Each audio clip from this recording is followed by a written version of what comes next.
انہوں نے اس کا ویزا ریجیکٹ کر دیا. اب یہ دیکھا جاتا ہے کہ آپ نے اپنے آپ کو پریزنٹ کس طرح کرنا ہے. جو سب سے پہلے میں نے مثال دی کہ میرے پاس I-20 تھی لیکن میں بارش میں بھیگا ہوا تھا, میرے بال بھیگے ہوئے تھے. میں جب اندر داخل ہوا میں اس کو دیا تو اس کو پتہ چل گیا کہ یہ آدمی اتنا افورڈ نہیں کر سکے گا کہ یہ امریکہ میں جا کے پڑھ سکے. ممکن ہے یہیں پہ یہ آدمی ہمیں بتا رہا ہے لیکن یہ افورڈ نہیں کر پا رہا. ہمیں بے شک ڈاکومنٹس دکھا رہا ہے لیکن یہ افورڈ نہیں کر پا رہا. اب جب بھی آپ جائیں تو ایک اتنے نائس طریقے سے ان کے پاس جائیں کہ وہ آپ کو دیکھ کے آپ سے امپریس ہو جائیں. اس کا مطلب یہ نہیں ہے کہ آپ 3 پیس سوٹ یا آپ نے پہن کے جانا ہے. یہ میں ڈریس کی بات اب کرنے جا رہا ہوں. اگر آپ اسٹوڈنٹس ہیں تو آپ کے نیٹ اینڈ کلین ڈریسز ہونے چاہیے. اسٹوڈنٹ سے آپ ایکسپیکٹ نہیں کر سکتے کہ وہ ٹائی لگا کے جائے, کیونکہ اسٹوڈنٹس کا کام ہی نہیں ٹائی لگا کے جانا. یہ اگر کوئی بزنس مین جا رہا ہے تو وہ بزنس مین جو وہ دفتر میں اپنے پہنتا ہے, جو وہ اپنے بزنس کے دوران پہنتا ہے, اگر وہی پہن کے جائے تو اس پہ وہ سوٹ کرے گا. لیکن اسٹوڈنٹ کے لیے سوٹ نہیں کرے گا کہ وہ 3 پیس گلا پھنسائے ہوا اور وہ جا رہا ہو وہاں پہ اور دکھا رہا ہو کہ میں 3 پیس پہنا ہوا ہے. وہ ایک ڈیفرنٹ چیز ہے. اب ایک آدمی اگر وزٹ ویزے کے لیے جاتا ہے کہ میں نے گھومنے کے لیے جانا ہے, تو وہ وزٹ ویزے کے لیے جائے گا تو وہ ایک کیجول جو ڈریس, ایک ریلیکس سا ڈریس پہن کے جائے. اس لیے ہر چیز کے لحاظ سے آپ جو بھی ڈریس پہنے, آپ کا نارمل ڈریس, اگر آپ کا شلوار قمیض بھی تو اس میں کوئی مذائقہ نہیں ہے, آپ کا پینٹ شرٹ ہے وہ بھی ٹھیک ہے, نیٹ اینڈ کلین ہونا چاہیے. ہلکی ہلکی آپ کو پرفیوم لگی ہونا چاہیے. آپ یہ یاد رکھیں کہ آپ کے دانت صاف ہونے چاہیے. آپ کے دانتوں کی یا منہ کی جو سمیل ہے وہ اس کو کھڑکی سے پار نہیں جانی چاہیے, کیونکہ آپ کے اور اس کے درمیان میں تقریباً 1 فٹ کا فرق ہوتا ہے. اس لیے اس چیز میں بہت زیادہ کیئر کرنی چاہیے. آپ کے جسم سے سمیل نہیں آنی چاہیے. خاص طور پہ میں اپنی بہنوں کے لیے جو بات کرنا چاہ رہا ہوں کہ ہمارے پاکستانیوں اور انڈین, بنگالیوں اور نیپال والوں کے ساتھ کچن کی جو سمیل ہوتی ہے وہ بہت تیز ہوتی ہے, خاص طور پہ ہلدی کی اور مسالوں کی, اور وہ دور سے بتا دیتی ہے کوئی دیسی بندہ آ رہا ہے. اس چیز سے آپ اوائڈ کر رہے ہیں. یہ بہت اسٹرکٹ چیز ہے. اور جو لیڈیز میک اپ استعمال کرتی ہیں بہت لائٹ میک اپ استعمال کریں. یاد رکھیں کہ یورپ میں یا امریکہ میں یا کینیڈا میں ہیوی میک اپ والوں کو پسند نہیں کیا جاتا. یہ صرف پاکستان اور انڈیا میں اس چیز کا رواج ہے, باقی آپ لائٹ چلیں اس چیز کو. چیز آپ ذہن میں رکھیں کپڑوں کے بعد جب آپ اس کے پاس جاتے ہیں انٹرویو دینے کے لیے, تو آپ جب کرسی سے اٹھ کے اس کے پاس جا رہے ہوتے ہیں تو وہ ایک تو نظر آپ کے فارم پہ ڈالتا ہے, وہ کوئکلی جج کرتا ہے, اور دوسری نظر وہ آپ کو ڈالتا ہے کہ جب آپ آ رہے ہوتے ہیں تو آپ کے چلنے کا جو کانفیڈنس ہے وہ اس سے کافی زیادہ سوالوں کے جواب وہاں پہ دے دیتا ہے. یہ جو انٹرویو کرنے والا ہوتا ہے, آپ یہ سوچیں کہ وہ دن کو کم سے کم مختلف ممالک میں مختلف, لیکن 40 سے لے کے تقریباً 150 آدمیوں کو انٹرویو وہ ایک دن میں کرتے ہیں 8 گھنٹے میں. تو اگر وہ ہر روز کا ان کا یہ حساب ہے, اس کا مطلب ان کی سالوں کی سروس میں وہ ہزاروں لاکھوں کو انٹرویو کر چکے ہوتے ہیں, اور وہ بندے کو دیکھ کے جج کر لیتے ہیں کہ بندہ کس کیٹیگری کا بندہ آ رہا ہے ہمارے پاس. اب اس حساب سے وہ اس کو ڈیل کرتے ہیں. اب کیا کچھ ممالک ایسے ہیں, جیسے میں جب بات کر رہا ہوں تو انڈیا پاکستان کی مثالیں سے زیادہ دے رہا ہوں, کہ انڈیا پاکستان میں جو ڈاکومنٹس ہیں وہ فیک ڈاکومنٹس بہت ایزیلی بن سکتے ہیں. آپ بینک سٹیٹمنٹس فیکس بنواتے ہیں. آج کل تھوڑی سختی ہے پاکستان میں کہ ہر چیز ڈیجیٹلائز ہو گئی ہے, لیکن ایک وقت تھا کہ بینک سٹیٹمنٹس فیک بنتی تھیں. آپ جا کے بینک مینیجر سے بات کریں وہ آپ کو پوری سٹیٹمنٹ تیار کر کے دے دے گا. تو یہ چیزیں بہت چلتی تھیں اس وقت. تو ان کو بھی پتہ ہوتا ہے کہ ان ممالک میں ڈاکومنٹس ایون کی ڈگریز تک فیک بن جاتی ہیں. آپ صرف پیمنٹ کریں اور آپ فیک ڈگریز بنوا لیں, آپ پیمنٹ کریں, فیک سٹیٹمنٹ بنوا لیں, آپ پیمنٹ کریں, آپ پراپرٹی کے سٹیٹمنٹس بنوا لیں. تو اس لیے ان ممالک میں وہ ڈاکومنٹس کو زیادہ اہمیت نہیں دیتے, بلکہ میں آپ کو بتاؤں ان کے جو کاؤنسل کا جو سیکشنز ہوتے ہیں, جب ایک نیا آدمی اپوائنٹ ہو کے وہاں پہ جاتا ہے تو اس کو جو بریفنگ دی جاتی ہے, انہوں نے کہتے ہیں جی آپ نے یہاں پہ ڈاکومنٹس پہ آپ نے توجہ نہیں دینی اتنی زیادہ جتنی آپ نے اس آدمی کے انٹرویو پہ آپ نے توجہ دینی ہے. اس لیے ڈاکومنٹس جو ہیں وہ ثانوی رکھتے ہیں, حیثیت رکھتے ہیں, نہ کہ وہ پرائمری ہوتا ہے. اور انٹرویو وہی چیز ہے جو آپ کو ویزا دلانے میں مددگار ثابت ہوتا ہے, اور اسی کی بیس پہ آپ کا فیصلہ ہو جاتا ہے کہ آپ کو ویزا ملنا ہے یا نہیں ملنا. ایک دفعہ اگر آپ انٹرویو کو اچھا کر لیں گے اور پاس کر لیں گے اس کو, یا اس کو ٹھیک طریقے سے آپ اس کو جج باور کرا سکیں گے کہ آپ واقعی ٹھیک طریقے سے امریکہ جا رہے ہیں, تو ڈاکومنٹس اس کے بعد آتے ہیں.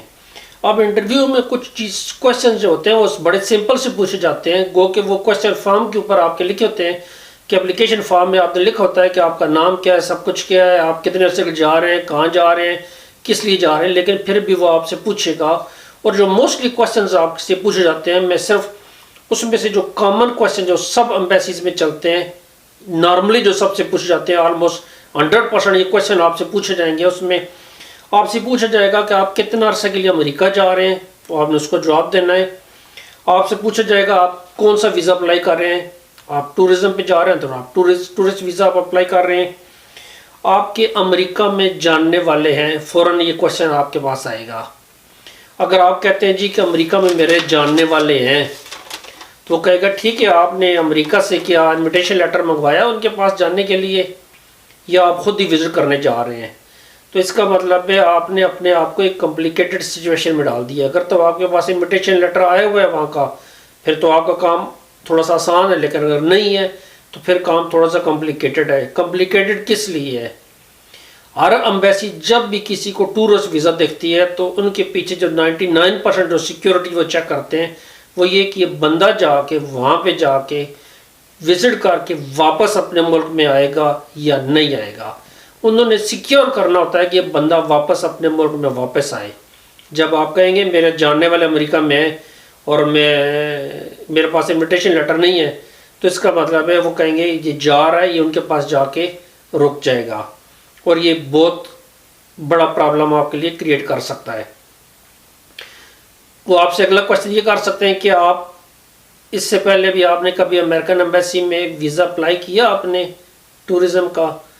آپ بولیں جی نہیں کیا، اٹس گو کہ اگر آپ کہتے ہیں میں نے کیا ہے تو وہ ریجیکٹ ہو گیا تھا، تو وہ بولیں گے اچھا آپ کے خیال میں ریجیکشن کی پرابلمس کیا آتی ہیں. لیکن یاد رکھیں کہ جو ریجیکشن کا کیس ہے وہ اس کے سامنے آلریڈی اس کے کمپیوٹر میں موجود ہے. اس نے کلک کرنا ہے، بلکہ کلک کرنے سے آپ کے کھڑکی میں جانے سے پہلے اس نے چیک کر لیا ہونا ہے کہ آپ کو ایک دفعہ ریجیکٹ کیا ہوا تو اس میں وجوہات کون سی تھی. لیکن وہ آپ کے منہ سے بھی سننا چاہے گا کہ وہ جو وجوہات تھی وہ آپ نے ختم کی ہیں یا نہیں کی ہیں.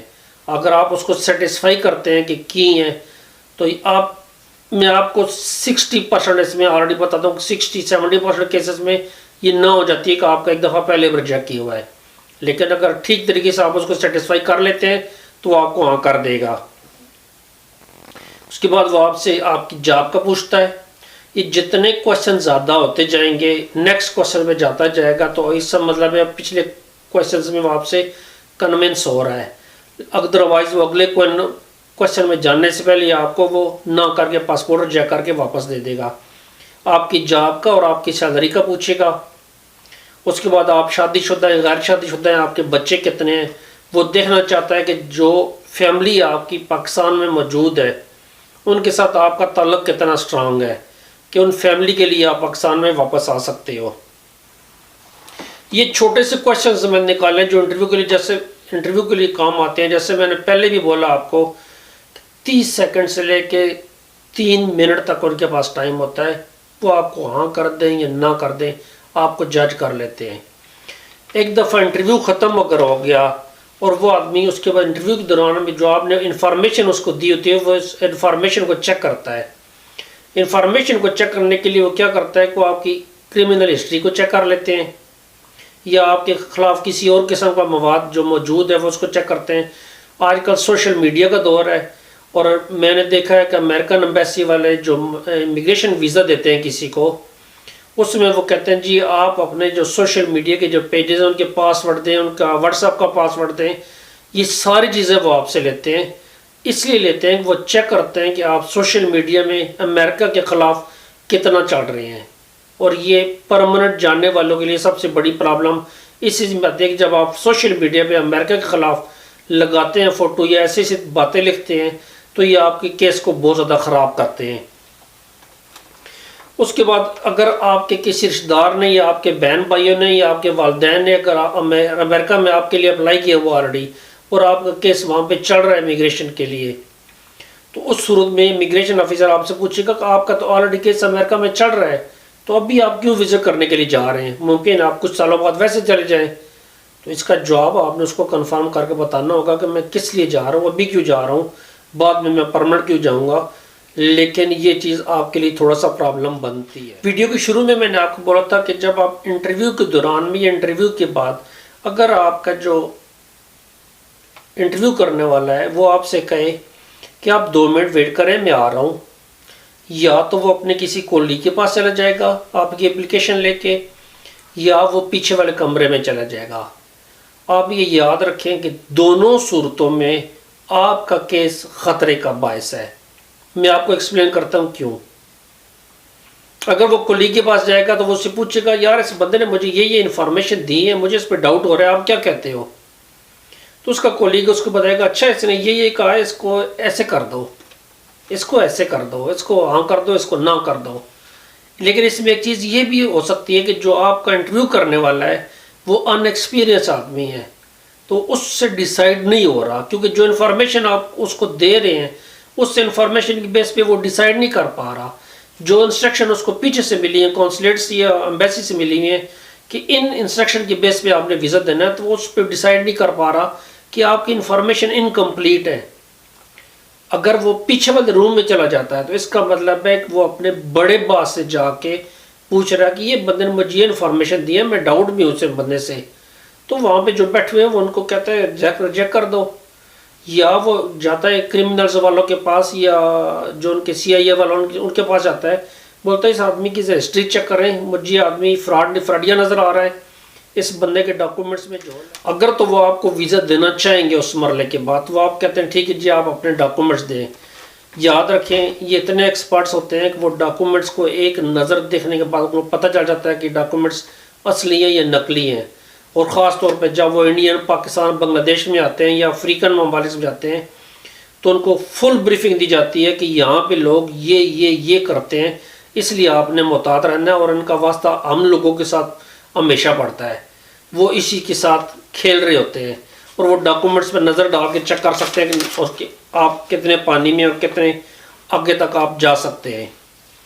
یہ تھوڑی سی آپ کو معلومات دینی تھی، اور اس معلومات کی بیس پہ آپ کو سمجھ آ رہا ہوگا کہ آپ کے جو انٹرویو ہے وہ کیسا وہاں پہ گزر رہا ہے، اور اس انٹرویو کی بیس پہ آپ کتنے آپ کے چانسز ہیں کہ آپ ویزا لگوا سکتے ہیں۔ اگر آپ یاد رکھیں کہ آپ نے انٹرویو شروع ہو گیا اور آپ نے ان کو کنونس کر لیا تو یہ آپ کے لیے گڈ لک ہے، ورنہ آپ کو جاتے ہی آپ کے اولیے سے اور آپ کے چہرہ دیکھنے سے اگر اس نے وہیں پہ آپ کے پاسپورٹ پہ ریجیکٹ کر دیا کہ یہ آدمی افورڈ نہیں کر سکتا تو یہ بیڈ لک ہے۔ میرے لیے دعا کیجیے گا، اپنا خیال رکھیے گا، اللہ حافظ۔